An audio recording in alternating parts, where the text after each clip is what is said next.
Welcome to the Irregular Expression Podcast, also known as Irregex. Our primary goal is to delve deeper into the experiences and stories of our guests. As we uncover their insights, we aim to understand, learn, and subsequently share these invaluable lessons with our larger community. Each episode is an opportunity for both us and our listeners to gain knowledge and grow together in our collective wisdom. Through Irregular Expression, we're building a repository of wisdom, enriching the community with shared knowledge from leaders and innovators from diverse walks of life. So in this episode, we have Sam Brearey. Hello, Sam. Nice to have you here. How are you doing? Hey, Federico. Yeah, very good. Thanks. Pleasure to be here. Great. So tell us a little bit about yourself. So I'm a former international sailor. So my background is in elite sport. I was a professional sailor on and off for around 10 years, won 3 world titles, 3 European titles, and a whole string of national titles for Great Britain. And I'm now CEO and co-founder of Accessercise, which I'm sure we'll talk about today, which is the first ever disability fitness app in the world. And I'm also sit on the board of directors for a disaster relief charity that operates heavily in Ukraine called Project Phoenix. So tell us a little bit about Accessercise. We talked a little bit before, and I learned a little bit, but tell us for our audience. Yeah, so Accessercise is a world first. It was founded by myself and Ali Jawad, who's a Paralympian, and a third co-founder that stepped away from the business. And we really identified that there's this massive gap between able-bodied individuals and the disabled community. And I think that gap became really evident during the COVID pandemic when everyone was locked down, you weren't allowed to leave your house, and people turned very quickly to YouTube, to like the Joe Wicks, to find out how to exercise, how to be more fit and healthy. And the disabled community really struggled to access that resource. So if you go onto YouTube and you search for a one-legged press-up or a one-arm shoulder press, you will either receive able-bodied videos which aren't fit for purpose, they're not safe, they're not scientifically validated, they're not right for you, or you'll see only a handful of videos specifically for you as a disabled individual or someone with an impairment. So we really wanted to help get over that barrier to exercise, because we believe that everyone should be able to exercise and live healthy and more engaged lives. So we really wanted to create a platform which offered bespoke specialist content that was based on scientific research to help the disabled community be more active. And that was Accessercise. What funding stage are you right now? So we bootstrapped it very early on because it's important to us that our own money go into this. We believe in it as a project. We want to be involved. We want to show action, not just words. So we bootstrapped the first part of the funding. We then went through a very small external funding round where Cerebral Palsy Alliance came on as an external funder. And we're now in our first big external funding round. So it's kind of a hybrid pre-seed to seed round, raising £1 million British, so about 1.4 US. And it's going really well. We've got about 700k of it committed, around 2/3 of it committed. And we're sort of in the stages with investors now, just trying to close out that last few 100,000. Great. So we're going to share the links to reach out if somebody in the audience wants to invest. We'll put it there. How did you validate the concept? People talk a lot about the MVPs and how do they validate their concept, and how was your journey for that? Yeah, so it was kind of easy and difficult all in one, as I'm sure most startups are. It was easy from a perspective where it's very hard to argue against the principle, right? We all understand that healthy living is important. We understand that physical activity is important, and we understand that mental well-being is important. So be able to provide that to a specific community, in this case, the disabled community, is easy to justify and makes a lot of sense. The harder aspect to validate was that because nobody else in the world has ever done what we're doing, there's no blueprint There was nothing out there that we can say, oh yeah, it's just a better version of this, because we are this. We are the first one. So to get around that, we did a few different things. We did a lot of market research very early on, and we did a combination of pulling in external market research from sort of third-party providers and partners, charity sector, that kind of thing, some government reports, World Health Organization. And then we also did a whole load of our own internal research as a company, reaching out to specific groups and people, creating a focus group and getting a kind of like survey of responses and ideas from the wider disabled community. And that enabled us to shape our initial product and our MVP. And then when we released our MVP to the market, we started working with more educational type establishments, a lot of universities and research organizations, to try and give more of a concrete validation to what we're doing. And the most important one of those for us was the partnership with Loughborough University, which is a very world-renowned university for sport and exercise. And they created a project to independently see if we did what we said we did. And they managed to validate us from the scientific perspective that we permanently and positively change behavior in the disabled community, which is cool. So we can now say we're scientifically proven to do what we said we do. Right. It's not only about, providing content, but also being able to provide curated and scientifically validated content, right? Yeah, for sure. So it's super important to us that the disabled community are both provided the resource they need, but also educated on how to use it. And our belief is that can only happen if it comes from a foundation of science and justification, So we don't believe in making up an exercise and telling somebody it's good for them. We want to scientifically prove it's good for them and that it's safe for them to do, and then we'll add it into the app. And so we don't want people to injure themselves. We don't want people to waste their time or have a bad experience. Tell me a little bit how your sailing experience, how you connect your sailing experience, with how that helps for you to become a leader and a CEO in your company. Yes, it's a good question. I think coming from an elite sporting background has a lot of benefits for sure in the startup world and in the leadership role. We are by default trained to be good at decision making, to be calm under pressure, to be logical versus emotional in our decision making, to create timelines, deadlines, and stick to them. We're very good at holding ourselves accountable, because we learned all of that in the gym and in training sessions and working with a diverse group of specialists and coaches and other athletes and support staff.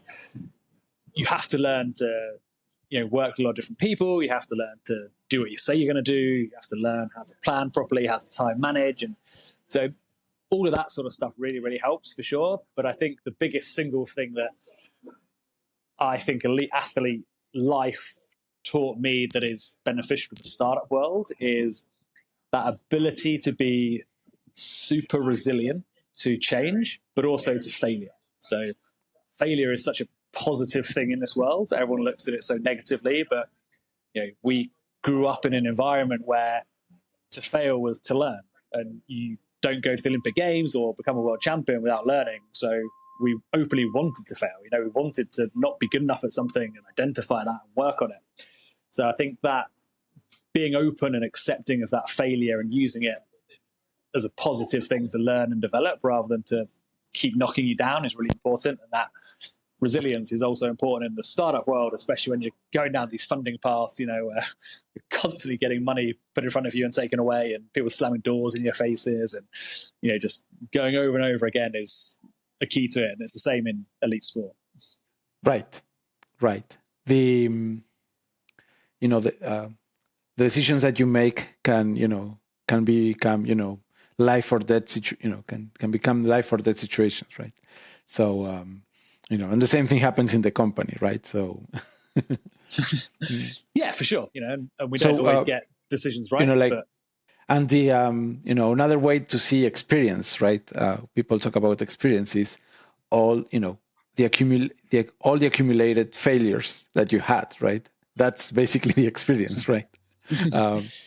because that that allows you to save, to avoid a problem in the future, right? Yeah, for sure. And I think the way I always try and explain it is, imagine a child that's going from crawling to walking. They don't crawl along, try and stand up one day, fall over and go, you know what, I'm going to crawl for the rest of my life. Like that falling down and getting back up and trying again and again and again, that's embedded in us as human beings from a tiny, tiny age, be it, learning to breathe properly or sleep properly or eat and, grow and walk and crawl and sit and stand and all those things. They don't happen instantly overnight. And it's the same, you don't develop $1 billion company overnight. You don't develop $1 billion company without getting things wrong. You don't do all these things without learning and failing along the process. And there's so many great quotes from business and sport, and they always say the same thing, which is the more you fail, the more likely you are to succeed, essentially. And that's a key part of startup life for sure. You mentioned something about Project Phoenix, right? That's something I didn't know about you until now. Can you tell us a little bit more about what Project Phoenix is about? Sure, yeah. I always like to be full of surprises. So, Project Phoenix is a global it's a global disaster relief organization. We're focused heavily in Ukraine at the moment for obvious reasons. It was founded by former military personnel in Great Britain, so military veterans, and about 3 months after the war, they invited me onto the board for some of the work I was doing already inside Ukraine and some other areas of expertise. And it's a 3-phase organization. So the first part of our support to Ukraine was immediate need. So over the first 3 to 4 months of the conflict, we were running in various military supplies, protective equipment, medical supplies, vehicles, all those kind of things, helping with movement in and out of the country of various logistic chains, ambulances in, all that kind of stuff for that immediate frontline support and need. And then the second phase is more of a longer term phase, kind of 5 months onwards, so like 5 to 12 months, which is more around the sustained and continual support. So we switched into more of a training, advising, and partnership role, where we trained frontline combat medics, some operatives to do special missions in and around the front lines, as well as training in anti-tank weaponry and all the key skills that were going to be needed over a longer period of time in the conflict. And now, as that gets more sustainable and it's more sort of under control in country, we switch our attention more to a developmental role. So we're looking at how to best support the rebuild of Ukraine, so rebuilding orphanages, schools, education centres, rehabilitation centres for the injured veterans, working out how we can best support their physical and mental well-being, as well as some of the sort of connections and links between governments and military organisations and stuff across Europe and the wider globe. So it kind of ties in nicely to the Accessercise stuff, where we do a lot of veteran support. So we're working with various Ukrainian veteran organisations to better support the rehabilitation of soldiers and civilians that get injured during the conflict. And that kind of ties in with the Accessercise mission of disability inclusion and exercise for the disabled community. So it's kind of tackling all of the problems on as many fronts as we can to try and give us the widest amount of support to the country and people as possible. I see how this both of these projects, they connect, right? For sure, yeah. I very much believe that doors open doors. That is very fascinating. So, what are your goals for the next 12 months? Sorry, what are you planning to achieve? You mentioned about raising funds. What are the things that you want to achieve? Yeah, so I think the biggest thing for us is to close our funding round, because that then enables us to do all the wider things we want to do as a company. So this funding round will allow us to expand our feature offering. So at the moment we have 3 core features: our exercise library, which is very unique and bespoke.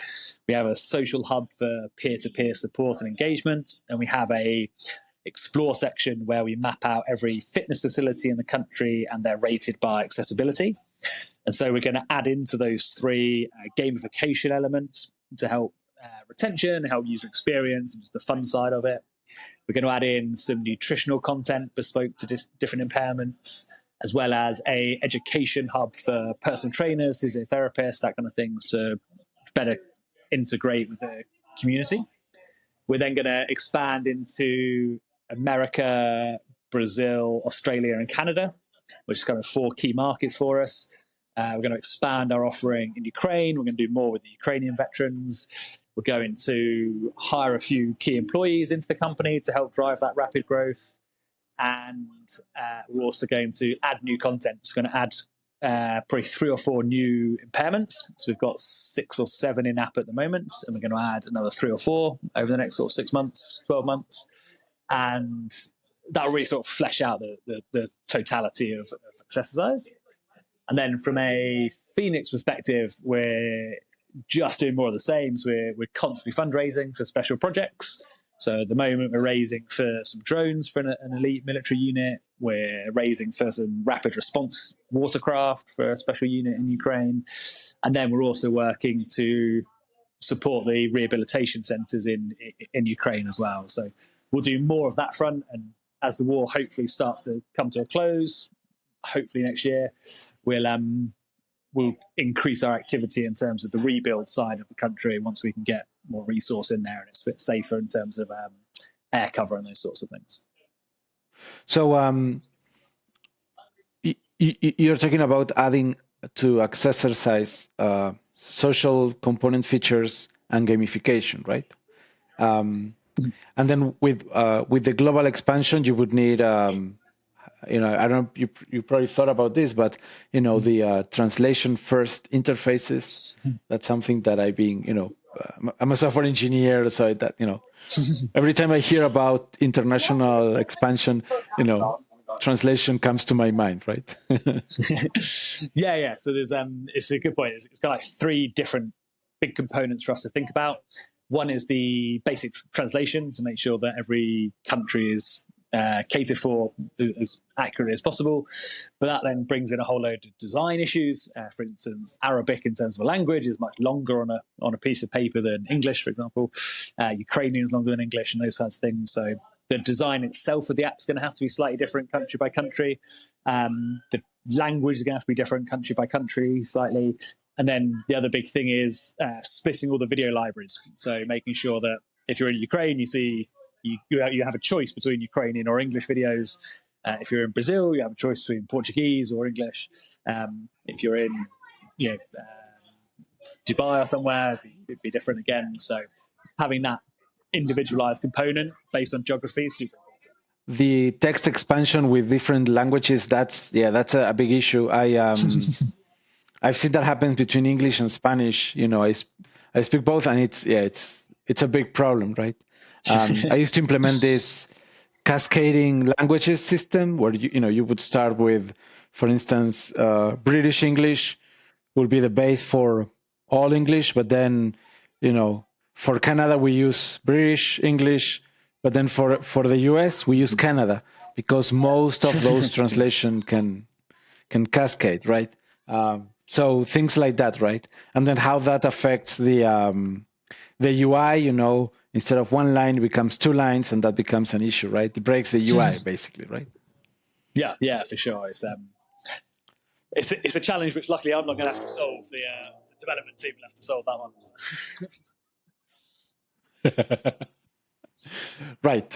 Right. Yes.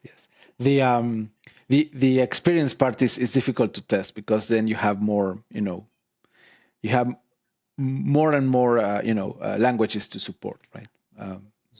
But it's a good problem to have, right? Because it means you have users on all these countries, right?